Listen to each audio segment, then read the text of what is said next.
সাত রামনগর বিধানসভা কেন্দ্রে ভোট প্রচারে গেলেন প্রদেশ বিজেপি সভাপতি রাজীব ভট্টাচার্য।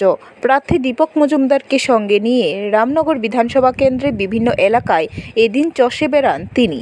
পরে সংবাদ মাধ্যমের মুখোমুখি হয়ে তিনি বলেন, ভারতীয় জনতা পার্টি প্রতি মানুষের স্বতঃস্ফূর্ততা দেখে বোঝা যায় ত্রিপুরার দুটি লোকসভা আসনে ভারতীয় জনতা পার্টি জয়যুক্ত হতে চলেছে।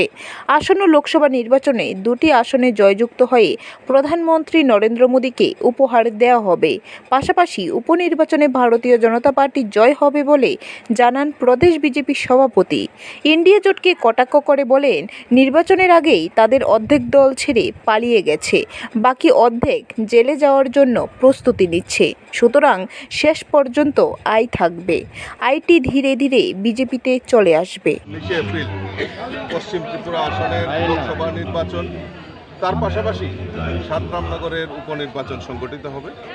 আর এই পশ্চিম আসনে আমাদের প্রার্থী হয়েছেন রাজ্যের প্রাক্তন মুখ্যমন্ত্রী বিপ্লব কুমার দেব মহোদয়, এবং আমাদের সাত রামনগর উপনির্বাচনে আমাদের প্রার্থী হয়েছেন আমাদের মেয়র সবার পরিচিত শ্রী দীপক মজুমদার মহোদয়।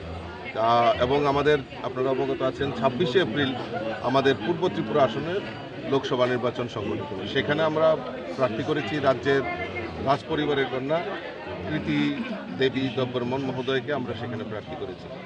আর আজকে আমি মূলত মাননীয় মেয়র আমাদের দীপক মজুমদারের সমর্থনে ডোর টু ডোর আমরা বেরিয়েছি। মানুষের মধ্যে যে স্বতঃস্ফূর্ততা, মানুষের মধ্যে যে আমি মানে চোখে মুখে যে দীপক মজুমদারের জন্য যে আশীর্বাদ দেখলাম, আমি নিশ্চিত আমরা লোকসভা নির্বাচনে দুটি আসনেই আমরা মোদিজিকে উপহার দিতে চলছি। তার পাশাপাশি সাত রামনগরেও আমরা বিপুল ভোটে আমাদের দীপক মজুমদার বিজয়ী হবে, সেটা আমি দৃঢ়চিত্তে আজকের এই ডোর টু ডোর থেকে আমি সেটা বলে দিতে। ব্যুরো রিপোর্ট, খবর ত্রিপুরা।